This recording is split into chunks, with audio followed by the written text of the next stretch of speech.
Now, Africa is mourning one of her greatest journalists in the last decade. BBC's Ghanaian presenter Komla Dumor is dead.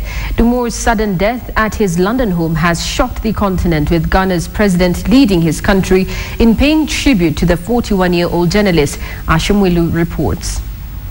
Have Danny Green, who scored 24 three-pointers in this series. A leading light in African journalism, a talented presenter, a man of the people with an infectious sense of humor. Tributes continue to flow in as Africa mourns the death of the enthusiastic BBC presenter Komla Dumor. Komla Dumor from Peter and the Heat, the rest of the team. There you go. The sudden death of the 41-year-old Ghanaian was announced Saturday evening, shocking his fans from all over the world. Dumor is said to have suffered a cardiac arrest in his London home. The broadcast journalist was a presenter with BBC World News TV and is famous for his Focus on Africa show that airs live from London. Following a successful decade-long career in Ghana's media, Dumor joined the BBC in 2007. He has contributed greatly in telling the African story with no bias or exaggeration.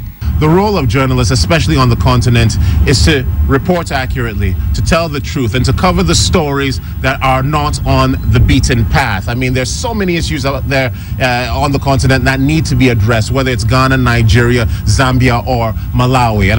Komla Dumor covered some of the biggest stories in Africa, including the 2010 World Cup in South Africa, the devastating Westgate Mall siege in Kenya in September 2013, as well as the death of iconic anti-apartheid icon Nelson Mandela.